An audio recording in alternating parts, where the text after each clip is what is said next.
In today's video, I'm going to teach you how to add a table in Google Forms questions. Whether you're a teacher looking to create a quiz or a business professional collecting data, adding a table can make organizing options much clearer and more efficient. Let's dive right in and walk through the steps together so you can become a pro at this in just a few minutes. First, let's start by opening your Google form. After you've navigated to Google Forms, either open an existing form or create a new one if you haven't already. This is where you'll be adding a series of questions in an organized grid format. Now, once you're in your form, look for the small plus sign, which is your gateway to adding a new question. Click on it, and you'll see a new question slot pop up on your screen. Next, it's time to choose the type of grid you want for your questions. In the drop-down menu that appears, you'll see a variety of question types, but for this task, you'll want to select either multiple choice grid or checkbox grid.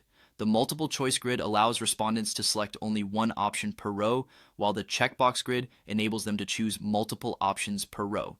Choose the one that best fits your needs. This feature is particularly useful when you have several items and want users to evaluate them against consistent criteria. Once you've selected the grid type, it's time to set up your rows. Enter labels for each row. These labels could be the questions you're asking or the items you want respondents to evaluate. Think of these as the headings for the horizontal rows in your table. These labels should be clear and concise, presenting straightforward queries or categories pertaining to your form's central topic. With your rows labeled, let's move on to defining your columns, which will act as the criteria or options for your questions or items. Enter labels for each column, ensuring they are descriptive and aligned with what you are asking.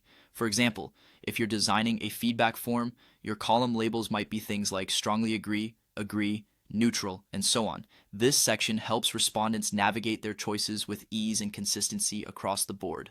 Finally, there's an optional step you might want to consider, adding an extra layer of organization. You can require respondents to give one response per row. To do this, simply click on the three dots, often found in the bottom right corner of the question box, and select the option to require one response per row. This ensures that each query is answered, preventing any missing data which might complicate results. And that's it. You've successfully added a table in Google Forms. This method not only streamlines the form creation process, but also improves the user's experience, giving them a clean, organized way to provide their responses. Feel free to experiment with different layouts and question types, tailoring the form to your specific needs. Thank you for watching, and I'll see you in the next video.